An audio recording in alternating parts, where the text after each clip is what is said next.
పరిశుద్ధుడైన తండ్రి నామానికి మహిమ ఘనత ప్రభావాలు కలుగును గాక.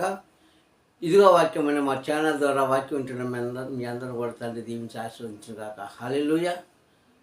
ప్రియ సంగమా, ఈ ఉదయకాల సమయంలో మనకు తండ్రి ఇచ్చిన ఆవిష్కారాలను బట్టి మనం సంతోషించాలి. ఆయనకు మనం కృతజ్ఞతాస్తుతులు చెల్లించాలి. ఈరోజు దైవవాక్యము మనతో మాట్లాడుతుంది. ఆ వాక్యాన్ని మనమందరం కూడా విందాము, నేర్చుకుందాం. ఎందుకంటే వాక్యం అనేది ఎప్పటికప్పుడే తేట తెల్ల అయిన నీరు లాంటిది. చూడండి, తేట తెల్లగలిగిన నీళ్లు ఎక్కడుంటాయి తెలుసా? కొండలోంచి వస్తూ ఉంటాయి. పైనుంచి వస్తే నీళ్లు చాలా శుభ్రంగా ఉంటాయి, అందులో ఏ కలుషితం ఉండదు. ఆ రాళ్ళలోంచి గుట్టలోంచి వస్తూ ఉంటాయి కొండల్లో. ఆ నీళ్లు ఆ భూమి మీదకి వచ్చినప్పుడు చాలా తేట తెల్లగా చక్కగా కనిపిస్తాయి. ఆ నీళ్ళు అడుగును ఏముందో కూడా మనకు కనిపిస్తుంది. అంటే అంత తెల్లటి నీళ్ళవి. అలాగే తండ్రి మాటలు కూడా మనకు అలాంటివే. తండ్రి మాటలు కూడా మనకు అలాంటివే ప్రసంగమా. కనుక ఈ ఉదయకాల సమయంలో ఆయన వాక్యం ద్వారా మాట్లాడుతున్నాడు. వాక్యము ఎప్పటికప్పుడు తేట తెల్లగలిగిన నీళ్లు లాంటిది. అంటే ఎటువంటి నాచు కానీ ఎటువంటి లోపం కానీ ఆ నీళ్ళలో ఉండదు. అలాంటి నీళ్లు కలిగిన వాక్యమే నూతనమైనది, పరిశుద్ధమైనది. ఏ రోజుకి ఆ రోజే నూతనంగా పుడుతున్న ఉబుకుతున్న నీటి బుగ్గల లాంటిది వాక్యం. కనుక ఈ వాక్యాలు మీరు చాలాసార్లు వినే ఉంటారు, చెప్పే ఉండొచ్చు, లేకుంటే మీరు చదివే ఉండొచ్చు. కానీ వాక్యం ఎప్పుడు కూడా నూతనపరచబడుతుంది, నూతనమైనదే, కొత్తదే. ఈరోజు మనతో మాట్లాడుతున్న మాట కూడా అలాంటిదే. ఈ మాటను మీరు అనేకసార్లు మనం చెప్తుంటాం కదా, వింటూ ఉంటాం. అనేకమైన సేవకులు, సువార్తికులు, విశ్వాసులు ఈ మాటను చదువుతుంటారు, చెప్తుంటారు. కానీ ఈరోజు వాటిలో మర్మం ఏంటో తెలుసుకోవడానికి మనం ఈ వాక్యాన్ని చూసుకుంటాం. నేటి వాక్య అంశం ఏంటో తెలుసా? పరిశుద్ధాత్మను కించపరచకూడదు. హల్లెలూయా. జ్ఞాపకం చేసుకోండి, పరిశుద్ధాత్మను కించపరచకూడదు అన్న అంశాన్ని మనం నేర్చుకుందాం ఈ పాఠం ద్వారా, ఈ వాక్యం ద్వారా. ఎందుకంటే ఇది పాఠం అని ఎందుకు అంటున్నానంటే ఇప్పుడు సంగమా, ఇది మనకు ఒక స్కూలు, ఒక బడి లాంటి, ఒక కాలేజీ, ఒక విద్యాలయం. అది మనకు బోధకుడు ఎవరు? పరమ తండ్రి. ప్రధాన బోధకుడు ఆయనే. అద్వితీయ కుమారుడైన మెస్సీ గారు మనకి ప్రధాన బోధకుడుగా ఉన్నాడు ఈ భూమి మీద మానవ రూపంలో. కనుక ఆయన మాట మనం ఖచ్చితంగా వినాలి, నేర్చుకోవాలి, తప్పదు. అది విని నేర్చుకుంటేనే మనకి పాప క్షమాపణ, ఆత్మ క్షమాపణ, శరీర క్షమాపణ, సమస్తానికి కూడా క్షమాపణ కలుగుతుంది. కనుక ఉదయకాల సమయంలో అంటున్నాడు, మనకి వ్యక్తిగతంగా ఎలాంటి సమస్యలను ఉండొచ్చు. ఒకరి మాట ఇష్టమైతే వినొచ్చు, కష్టమైతే మానేయవచ్చు. ఒకరి మాట మీరు మీ మనసుకి బాధ కలిగించింది అనుకోండి, అది వింటే వినొచ్చు, వినకపోతే వినకపోవచ్చు, పాటిస్తే పాటించవచ్చు, లేకుంటే మానేయవచ్చు. కానీ క్రైస్తవులైన వారు ప్రతి ఒక్కరు కూడా తండ్రి మాట ఖచ్చితంగా, ధర్మశాస్త్రంలో ఉన్న ప్రతి మాటను కూడా ఖచ్చితంగా అవలంబించవలసిందే. దాన్ని ధిక్కరించకూడదు, దానికి వ్యతిరేకంగా మనం జీవించకూడదు. దానికి వ్యతిరేకంగా జీవిస్తే ఆ నష్టము, ఆ కష్టము మనకే. ఇది మాత్రం మీరు జాగ్రత్తగా తెలుసుకుని చూస్తానమ్మా. ఇది మాత్రం మీరు ఖచ్చితంగా తెలుసుకోండి. అందుకే ఈరోజు తండ్రి మాట్లాడతారు. తండ్రి ఇచ్చిన వాక్యాన్ని తన అద్వితీయ కుమారుడైన క్రీస్తు గారు మాట్లాడుతున్న మాట చాలా జాగ్రత్తగా ఉండాలి. ఈ మాట నాటి మనుషుల కోసము, అప్పుడున్న యూదులలో, అప్పుడున్న పరిచారికలు, అప్పుడున్న సుంకరులు, అప్పుడున్న శాస్త్రులకు చెప్పబడిన మాట. ఈరోజు నీకు, నాకు, మనందరికీ కూడా చెప్పబడిన మాట. ఈ వాక్యంలోకి వెళ్ళే ముందు మా ఇదిగో వాక్యం ఛానల్ని సబ్స్క్రైబ్ చేసుకోండి, లైక్ చేసి, షేర్ చేసి మీ సహాయాన్ని మా ఛానల్కి అందించండి. తండ్రి మిమ్మల్ని దీవించుగాక. హల్లెలూయా. మరి ఉదయకాల సమయంలో వాక్యం మనం చూసుకుందాం. ఏంటో వాక్యం అంటే, దేవుని యొక్క మాటను ధిక్కరించిన వాడికి పాప క్షమాపణ లేదు. పరిశుద్ధాత్మను ధిక్కరించిన వాడికి యుగ యుగములు కూడా పాప క్షమాపణ లేదు అని 2000 సంవత్సరాల క్రితము అద్వితీయ కుమారుడైన క్రీస్తు చెప్పిన మాట అదే. చూద్దాం వాక్యమును. మత్తయి సువార్త 12వ అధ్యాయము, మత్తయి సువార్త 12వ అధ్యాయము 31, 32 వచనాలు ఈ మాటలు మనకు కనిపిస్తాయి. కాబట్టి నేను మీతో చెప్పినది ఏమనగా, క్రీస్తు మాట్లాడుతున్నాడు. అక్కడ క్రీస్తు మాట్లాడుతున్న అప్పుడున్న జనాంగానికి, అక్కడ ఎంతమంది ఉన్నారైతే ఆ మీటింగ్లో ఎంతమంది అయితే కూర్చున్నారో, ఎవరైతే అక్కడికి వచ్చారో వాళ్ళందరికీ చెప్తున్న మాట అది. కాబట్టి నేను మీతో చెప్పింది ఏమనగా, మనుషులు చేసిన పాపానికి మనుషులు చేసిన వ్యతిరేకానికి పాప క్షమాపణ ఉంది. అది పాప క్షమాపణ కలుగుతుంది. కానీ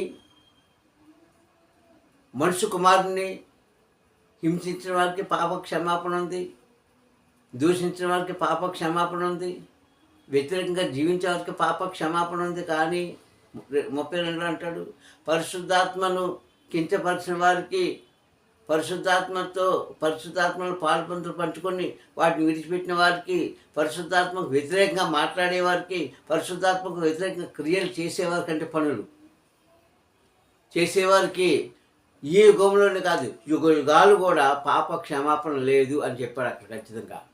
ఇది ఎప్పుడు చెప్పాడండి? ఎవరి కోసం చెప్పాడు? నాటి మనుషుల కోసం. అది ఇప్పుడు మన కోసం చెప్తున్న మాటలు. మనం చాలా సులువుగా మనం మాట్లాడుతుంటామే, కానీ వాక్యం చాలా పవిత్రమైనది. ఆయన ఏమంటే, మనుషు కుమారుని నన్ను హింసించారు, పాప క్షమాపణ ఉంది. నన్ను దూషించారు, పాప క్షమాపణ ఉంది. నాకు వ్యతిరేకంగా అబద్ధపు సాక్ష్యం చెప్పారు, అయినా పాప క్షమాపణ ఉంది. మిమ్మల్ని క్షమిస్తున్నాను. కానీ పరిశుద్ధాత్మను కించపరిచిన వారికి పాప క్షమాపణ ఈ యుగంలోనే కాదు, తరాలు వచ్చే వరకు కూడా తరతరాలు అయిపోయిన ఏ యుగంలో కూడా ఏ మనిషి కూడా వాటికి పాప క్షమాపణ లేదు అని చెప్పేశాడు. కనుక ఇప్పుడు సంగమా, ఈరోజు మనం పరిశుద్ధాత్మను కించపరుస్తున్నామా? కించపరిస్తే, దూషిస్తే, పరిశుద్ధాత్మ హేళనగా మనం తీసుకుంటే పాప క్షమాపణ ఉండదు. ఇది దేనికి? నీ ఆత్మకు, నా ఆత్మకు, మనందరి ఆత్మలకు. శరీరంతో పాపం చేసావు, శరీరంతో తప్పు చేసావు, నీ నోటితో, అంటే శరీరము కదా, నీ శరీరంతో అబద్ధమాడవు. నీ చెవులు శరీరము కదా, నీ చెవులతో అబద్ధపు మాటలు విన్నావు. శరీరం కళ్ళే కదా, వాటితో పాపాన్ని చూసావు. శరీరం కాళ్ళే కదా, వాటితో చీకటి రాజ్యంలోకి వెళ్ళావు, చీకటి పనులు చేసావు, అన్నీ చేసేసావు. కానీ నీ పశ్చాత్తాపడి ప్రార్థన చేస్తే దానికైనా ఏం చేస్తాడు? పరిశుద్ధపరుస్తాడు, నీ పాపాన్ని క్షమిస్తాడు. కానీ పరిశుద్ధాత్మను కించపరిచిన వారికి పాప క్షమాపణ లేదు. ఇది మాత్రం తెలుసుకోవాలి. ఎవరైతే అలా ఉంటారో వారికి ఈ యుగంలోనే కాదు, రాబోతున్న దినాల్లో కూడా వారికి ఏమి లేదంట, పాప క్షమాపణ లేదండి. ఆ మనుషులు ఎప్పుడు కూడా క్షీణించిపోవడమే. కనుక శరీరం ఎలాగ దుష్ప్రయోజనం కదా, నిష్ప్రయోజనం దుష్ప్రయోజనం. అది పనికిరాని దాన్ని పడేస్తాం. కానీ ఆత్మ అలా కాదే. ఆత్మ తండ్రి ఇచ్చిన, తండ్రి పెట్టిన, తండ్రి చూపించిన మార్గము, దీపము, జ్యోతి. వాటికి మనం అన్యాయం చేయకూడదు, వాటిని మనం అబద్ధంగా చిత్రీకరించకూడదు. ఈ లోకంలో మనుషులు ఎందుకంటున్నాడు, నీ వ్యక్తిగత విషయంలో నువ్వు ఏదైనా చేసుకో, డోంట్ కేర్, తండ్రి లెక్క చేయడు. వాటికి పాప క్షమాపణ ఉంటుంది. చాలామంది తప్పులు చేసేస్తుంటారు, నేను చేయలేదంటారు. చాలామంది అబద్ధాలు ఆడుతుంటారు, నేను ఆడలేదంటారు. చాలామంది తప్పుడు మార్గంలో వెళ్ళిపోతారు. వారు ఉన్న వయసులో, యవ్వన కాలంలో కావచ్చు, మధ్య వయసులో కావచ్చు, నేను చేయలేదు అంటారు. ఓకే, దాన్ని చూసి చూడనట్టుగా దాన్ని క్షమిస్తారు. కానీ పరిశుద్ధాత్మ కించపరిచిన వారికి ఎప్పటికీ కూడా పాప క్షమాపణ లేదు. నీ ఆత్మకు క్షమాపణ లేదు, నీ శరీరానికి క్షమాపణ లేదు, నీ రోగానికి క్షమాపణ లేదు, నీ ఇరుకు ఇబ్బందికి క్షమాపణ లేదు. నీవు ఆకలి తప్పుతూ ఉన్నా సరే నిన్ను కనికరించడు. పరిశుద్ధాత్మ కించపరిస్తే జాగ్రత్త. ఓ క్రైస్తులారా, ఇదే ఈరోజు మనం కోల్పోతున్నాం. క్రైస్తువులకు ఇదే మనం కోల్పోతున్నాం. జాగ్రత్త. రాబోతున్న దినాలు ఎలా ఉంటే ఎవరికి తెలియదండి. ఎందుకంటే ప్రపంచం మనం చూస్తున్నాం. ఎప్పుడు ఏ క్షణం ఎక్కడ ఏ క్షణం ఏం జరుగుతుంది ఎవరికి తెలియట్లేదు. క్షణం అంటే ఒక్క గడియ. ఆ గడియలో ఏదో జరిగిపోతుంది మానవ జీవితానికి. అది మనకు తెలియట్లేదు. దాని నుంచి తప్పించుకోవడానికి కూడా మనకు అవకాశం లేదు. అకస్మాత్తుగా ఇప్పుడు మనం రోడ్డు మీద వెళ్తున్నాము, నీ పక్క నుంచే వెళ్తున్నావు, అవతల నుంచి ఒక వాహనం వస్తుంది, దానికి నీకు ఎడమగా ఉంది, అంటే దూరంగానే ఉన్నావు. మనం అనుకుంటాం నా పక్క నుంచి వెళ్తుంది కనుక నాకేం ప్రమాదం లేదనుకుంటాం. కానీ అనుకోకుండా వచ్చి నీ గుద్దేస్తాడు ఆ యొక్క నడిపే డ్రైవర్. నువ్వు అనుకోవు, నువ్వు చూస్తున్నప్పుడు నీ పక్క నుంచి దూరంగా వెళ్తుంది అది. కానీ అనుకోకుండా అదేమవుతుందంటే సడన్‌గా నీకు అది యాక్సిడెంట్‌గా జరుగుతది. అంటే ఏం జరుగుతుందో జరిగేదాన్ని నువ్వు ఆపే క్షణంలో ఏమైపోతామంటే మనం దానికి బానిసమైపోతాం, బలైపోతాం. సంగమా అలాగే తండ్రి యొక్క మాటను మనం ధిక్కరిస్తే, తీసివేసేస్తే, వాటి ప్రకారంగా మనము నడవలేకపోతే ఇదే పరిస్థితి అంటున్నాడు. అందుకే పరిశుద్ధాత్మను ఎప్పటికీ కూడా మనము కించపరచకూడదు. క్రీస్తుని ఎన్నో హింసలు చేశారు మనుషులు కదా, వారు మనుషులే కదా. ఆ కాలంలోనంటే ఈ కాలంలోనంటే ఏ కాలంలోనే మనుషులు మనిషే. ఎన్నో చేశారు, ఎన్నో రకాలుగా ఆయనను హింసించారు. అయినా ఆయన ఏమన్నాడు, చివరిలో ఏమన్నాడు, తండ్రి వీరు ఏం చేస్తున్నారు, వీరు తెలియదు కనుక క్షమించడానికి. అందుకే అన్నాడు అక్కడ, మనుషుల యొక్క ఉద్దేశాలు, మనుషుల యొక్క ప్రవర్తన, శరీరంతో చేసిన ప్రతిదానికి పాప క్షమాపణ ఉంది. కానీ పరిశుద్ధాత్మను కించపరిచిన వారికి యుగాలు పోయిన పాప క్షమాపణ లేదు అని చెప్పేశారు అక్కడ. కనుక నీ వ్యక్తిగత విషయంలో ఒకరి మాటను ఉంటే విను, వినకపోతే నీకు ఇష్టం లేకపోతే ఆ మాట నుంచి దూరంగా వెళ్ళిపో, నిష్టానుసారంగా జీవించు, తప్పులేదు. కానీ పరిశుద్ధాత్మతో మాట్లాడిన మాటలు నువ్వు ధిక్కరిస్తే జాగ్రత్త, నీ జీవితాన్ని నువ్వే పాటు చేసుకుంటావు. సంగమా, నీ జీవితానికి నువ్వే పాత్రుడు అవుతావు. నీ జీవితానికి పతనం అయిపోవడానికి కారణం నీవే, మరెవరో కాదు. మనిషి పాడైపోవడానికి గల కారణం ఎవరండి? ఒక మనిషి పాడైపోడు, స్త్రీ కానీ పురుషుడు కానీ. కారణం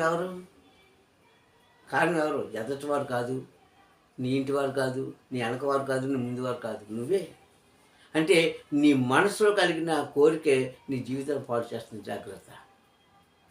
నీ మనసులో కలిగిన అభిప్రాయమే నీ జీవితానికి మచ్చ తెస్తుంది. జాగ్రత్త. ఎవరో కాదు, నీకు నీవే శత్రువువి, నీకు నీవే మిత్రుడివి. ఎవరో నిన్ను పాడు చేయరు. నీ మనసులో కలిగిన చెడు అభిప్రాయమే నీ జీవితాన్ని పతనం చేస్తుంది. ఇది మాత్రం ఖచ్చితం. అలాగే పరిశుద్ధాత్మ నుంచి నువ్వు దూరం అయిపోవడానికి గల కారణం ఏంటి? నీ శరీర కోరికలు, నీ శరీర ఆశలు, శరీర భోగభాగ్యాలు, శరీరానికి కావాల్సిన అనేకమైన ఏదైతే తలంపులు ఉన్నాయో అవన్నీ కూడా పరిశుద్ధాత్మ నుంచి నేను పక్కకు తీసేస్తుంటాను. జాగ్రత్త. ఇప్పుడు వెళ్ళిపోతాం, మంచిదే. ఇప్పుడు విసర్జించుకుంటున్నాం, మంచిదే. ఇప్పుడు మనకు అవసరం లేదనుకుంటున్నాం, మంచిదే. కానీ ఆ క్షణం వచ్చినప్పుడు మనం ఏమైపోతున్నామో మనం తెలుసుకోలేని హీనస్థితిలో ఉంటాం. జాగ్రత్త సంగమా.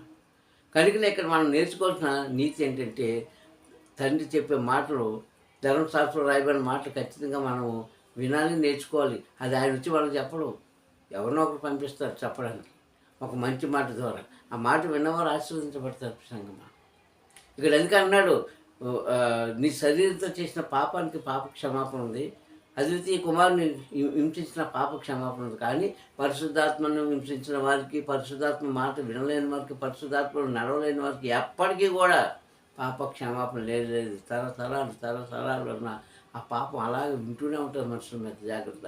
అటువంటి స్థితి తెచ్చుకోకూడదని వాక్యం ద్వారా మీకు హెచ్చరిస్తున్న చూశాను. అందుకే పరిశుద్ధాత్మను కించపరచకూడదు. కించపరిచిన వారికి ఖచ్చితంగా వారు ఎవరైనా సరే, బాధకులని కాదు, ఇంకోవాలని కాదు, నీ అంత నీతిగా జీవించిన పరిశుద్ధాత్మ కించపరిస్తే ఆ క్షణమే నీవు దోషురాడుగా ఉంటావు. అంతే. పాపం చేసేవాడుగా, పాపం చేసేదానిగా ఉంటావు తప్ప పరిశుద్ధిగా మనం ఉండడం. ఈ ఒక్క మాట మీరు జ్ఞాపకం చేసుకుంటే, ఆనాడు 2000 సంవత్సరాల క్రితం మెసేజ్ చెప్పిన మాట మనం అర్థం చేసుకోగలిగితే చాలు. నీ జీవితం ధన్యమే. ప్రార్థన చేసుకుందాం. దయగల కృపగల తండ్రి, నీకు స్తోత్రములు. ఈ యొక్క ఉదయకాల సభ్యులు వాక్య ద్వారా మాట్లాడినందుకు స్తోత్రం చెల్లిస్తాను. ఘనతమైన ప్రభావాలు మీరు పొందుకుని ఆయన ఇదిగో తండ్రి, నీ చిత్తమైతే ఈ యొక్క సభ్యులు నా తండ్రి చేసేనా ఇచ్చిన వాగ్దాన ప్రకారంగా తండ్రి నిజమైన పరిశుద్ధాత్మను కించపరిచిన వారికి తండ్రి పాప క్షమాపణ లేదని వాక్య ద్వారా మాట్లాడారు. కనుక తండ్రి పరిశుద్ధాత్మ కించపరిచే వరకు కాకుండా, అయ్యో తండ్రి నా ప్రభ తండ్రి నేను దూషించే వరకు కాకుండా తండ్రి నీ మాటలు విని అయ్యో నువ్వు చెప్పిన తండ్రి మార్గం నడిచి అయ్యో మాకు కావాల్సిన ఆశీర్వాదం పంపిస్తున్నాను నీకు నా తండ్రి కృతజ్ఞత చెల్లించుకున్న భాగ్యం కలుగు చేసి మహిమ పొందుకోండి. నిజమైన మారు మనసు తండ్రి మాకు కలిగించుకోండి. మూర్ఖత్వాన్ని తొలగించుకోండి అయ్యా. అవివేకం తొలగించి సమాధానంతో నింపమని మా ప్రియ రక్షకుడైన క్రీస్తు రాముడి ప్రార్థనలు అడుగుతున్నాను పలుకుతండి. హల్లెలూయా, హల్లెలూయా, హల్లెలూయా. మీ అందరికీ ఒకటి తండ్రి నామమున వందనాలు. తండ్రి మిమ్మల్ని దీవించి ఆశీర్వదించుగాక. Hallelujah. Praise the Lord, praise the lord.